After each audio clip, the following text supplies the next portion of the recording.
पाकिस्तान 6 सितंबर 1965 और उसका अगर आज से कंपैरिजन किया जाए, ऑपरेशन मार्का हक से कंपैरिजन किया जाए, तो लगता है भारत ने अपनी गलतियों से कुछ नहीं सीखा। बात करेंगे इसी पर। मुजम्मिल सरवदी साहब हमारे साथ स्टूडियोज में मौजूद है, जबकि ब्रिगेडियर रिटायर्ड हारिस नवाज साहब उन्होंने हमें ज्वाइन किया। हारिस साहब, thank you so much for your time. Haris साहब, आज का कंपैरिजन किया जाए अगर 6 सितंबर के हवाले से, तो भारत आज भी अरबों रुपए अपनी डिफेंस डील्स पर खर्च कर रहा है। इसके अलावा अग्नि 5 बैलिस्टिक मिसाइल का तज्जिया करना, उसका तजुर्बा करना, और बीजेपी की बौखलाहट इस हवाले से हमारे सामने पहले ही मौजूद है। और आरएसएस की जो अप्रोच है स्पेसिफिकली मुसलमानों को लेके, आपको लगता है कि अब अगर पाकिस्तान और भारत एक दूसरे के आमने सामने होते हैं तो सूरत हाल क्या होगी? देखिए, बात यह है कि 1965 में आज के दिन जिस तरीके से भारत ने एक सुबह अनइंफॉर्म आपके इंटरनेशनल बॉर्डर क्रॉस किया, violation of all international law किया और बड़े मजे से प्लान किया कि हम दोपहर सुबह का नाश्ता 10 बजे लाहौर जुमखाना में करेंगे। आप इससे अंदाजा लगाएं कि कितनी इनको खुशफहमी है। और उसके बाद जिस तरीके से पाकिस्तान की मुसल्लह फौज ने इनका मुकाबला किया, इनका मुंह जवाब दिया। मेजर आजादी भट्टी ने जिस तरीके से वहां पर आपके सामने जो एक निशाने हैदर लिया और इनकी एडवांस को रोका। चविंडा बैटल सियालकोट में दुनिया सेकंड वर्ल्ड सबसे बड़ी, और उसके बाद डॉग फाइट में आपने देखा है एमएम आलम ने 5 जहाज 1.5 मिनट में गिरा दिए। They have not learned anything. इनको उस वक्त भी पता था कि पाकिस्तानी फौज से इनका मुकाबला नहीं हो सकता, और वही हाल इनका आज मार्के हक में बयान महसूस में यही हुआ कि इन्होंने उसी तरीके से अटैक किए। पहले कश्मीर पे किया, फिर एयर स्पेस टॉयलेट की, फिर ब्रह्मोस मिसाइल फायरिंग शुरू कर दिए। पाकिस्तान ने कहा we want peace, we don't want any provocation, लेकिन फिर ये भी कहा कि अगर लड़ाई शुरू करेंगे एंड हम करेंगे। और फील्ड मार्शल आसिम मुनीर ने वो करके दिखाया कि इनका मुंह काला किया, और वही 65 की तरह इनका बुरा हाल हुआ। 5 जहाज 6 जहाज गिरे, मानते नहीं, 3 राफेल गिरे। अच्छा, नहीं ब्रिगेडियर साहब, अगर मैं 65 और 2025 का मुआवजा करूं तो 65 में हमने देखा कि फौजों ने एडवांस किया, इंडियन फौजों ने भी एडवांस किया, पाकिस्तान की फौजों ने भी एडवांस किया, और एक फेस टू फेस फौजों की लड़ाई हुई। मतलब आमने सामने फौजें मौजूद थीं, टैंकों की लड़ाई हुई, फौज की लड़ाई हुई। अब हम 2025 बनियानुल मरसूस की आपने बात की, उसमें हमने फौजों की उस तरह एडवांसमेंट और लड़ाई नहीं देखी है। अब तो ब्रह्मोस और अल्फत वो अब नहीं है आज की वॉरफेयर में। देखिए मुजम्मिल साहब, उस वक्त ये 3rd जनरेशन वॉर थी जिसमें आप आमने सामने खड़े होकर बंदूकों से, राइफलों से, तोपों से फायर करते थे रवायती तरीकों से। 4th जनरेशन वॉर में आप पहले मिसाइल फायर करते हैं आप दुनिया की, और 5th जनरेशन वॉर में you break the will of the nation and arm forces to fight. उसके बाद आप कन्वेंशनल मीन्स पे देखे जाते हैं, और यही पाकिस्तान ने करके दिखाया।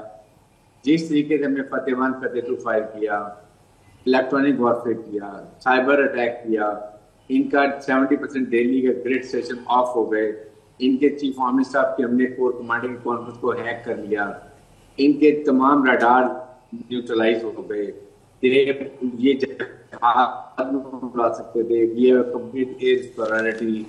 हमने ग्राउंड को रडार को और एयरफोर्स के रडार को आपने सिंक्रोनाइज कर दिया हमारे यंग बच्चों ने। तो ये अब फर्क हो गया। आपने पहले तमाम चीजें करने के बाद लास्ट में कन्वेंशनल मीन्स आते हैं, जब आप फौज को लेके जाते हैं जगह को कैप्चर करने के लिए। उससे पहले इकोनॉमिक लॉस अभी नहीं, डीजीएचपी ने कहा अगर आप अभी इंडिया दोबारा कोशिश करता है, एडमिनिस्ट्रेशन करता है, हम ईस्ट में कलकत्ता एंड ऑल दो साइड में रिफाइनरीज हैं, इनका 40-50% इकोनॉमिक लॉस हम वहां तबाह कर देंगे। Then we will see what we have to do for you. Air के थ्रू भी मिसाइल टेक्नोलॉजी हमारी देखें इस वक्त ऐसी है, 1 इंच एरिया इंडिया का हमारी मिसाइल रेंज के अंदर है। कन्वेंशनल मीन में, नॉन कन्वेंशनल मीन में भी, everything. And we have all 3 means to deliver, air, ground, navy. 3 हमारे पास कैपेबिलिटी है।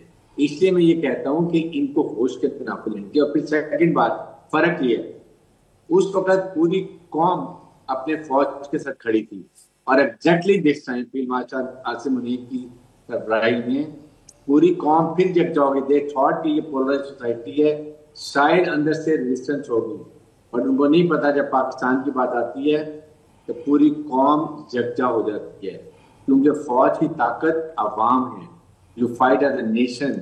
ये इंडिया को पता चल गया। अब 9 देश, लेकिन मैं देखे ना 65 में टैंकों के नीचे आपको पता है हमारे लोग नौजवानों ने, हमारे लोगों ने खुद को बम बांध के टैंकों के नीचे लेट गए, भारतीय टैंकों के नीचे चविंडा पे, और हमने उनके टैंक तबाह किए। मैं ये कह रहा हूं कि नए वॉरफेयर में अब ये चीज़ नहीं होगी कि उनके टैंक आ रहे होंगे, हमारे बंदे नीचे लेट रहे होंगे। अब तो उनके टैंक पर हम कहीं से मिसाइल मार रहे होंगे, वो टैंक उड़ जाएगा। अब नीचे एक सुसाइडर फौजी बिठाने की जरूरत नहीं होगी आज। आप तो देखिए, तो 5th जनरेशन वॉर, इसमें आपने you want to break the will of the enemy to fight because of your narrative. आप नैरेटिव, सोशल मीडिया, ये आपका बड़ा मीडिया काम करेगा। उसके बाद आपकी जो missile technology, drone technology, cyber warfare, electronic warfare, it's going to paralyse, make the enemy के डिफेंसेस में, उनकी सिविल सब इंस्टॉलेशन में पैरालिसिस कर देगा। एंड देन आप उनको इतना नुकसान पहुंचा देंगे that they will have no will to use the conventional forces, and that is the finesse Chief Army Staff Field Marshal Asim Munir ने ये करके दिखाया, एयर चीफ ने और आर्मी चीफ ने। उनको बिल्कुल पैरालिसिस कर दिया था उनके अंदर कि दे डू नो, और उन्होंने जाके फिर ट्रम्प को कहा कि पाकिस्तान पता नहीं हमारे साथ क्या करे, मैं समझ नहीं आ रहा कहाँ आसमान से क्या आ रहा है हमारे को। That's why we played help with them. तो इसलिए ये अब ये बात इंडिया को समझ आनी चाहिए। आप ऑपरेशन सिंदूर का पार्ट 2 कब देख रहे हैं? कुछ लोग कह रहे हैं नवंबर दिसंबर में होगा, कुछ कह रहे हैं कि आगे होगा, लेकिन इंडियंस भी कह रहे हैं कि ऑपरेशन सिंदूर का पार्ट 2 तो होगा। हम कब अगली जंग एक्सपेक्ट कर रहे हैं? देखिए, they are not fit to go in war with Pakistan in near future. This is my personal military assessment. इन्होंने 2021 में राफेल जहाज लिए थे, 4 साल तक अभी तक ये उन पर ट्रेन नहीं है। इन्होंने अपने डिप्टी चीफ को सैक कर दिया। उसने कहा कि हमारे पायलट अभी भी राफेल पे ट्रेन नहीं है, और अभी अगर इनको ये लेते हैं, F-35 कोशिश कर रहे हैं और ये S-500 कोशिश कर रहे हैं अपना सिस्टम, डिफेंस सिस्टम बढ़ाने की। इंडिया रशिया के और जहाज ले लेते हैं, they will take minimum 2-3 years to train. देख अगर करेंगे तो वो इनका हिस्सा होगा। We have plan contingency. हमने बड़े क्लियर इनको बता दिया कि अगर आप दोबारा करोगे तो ये जो अम्बानी अडवानीज है ना, ये रोते फिरेंगे जो इनका इकोनॉमिक लॉस हमने करना है। And we know it and we have planned it and we will do it.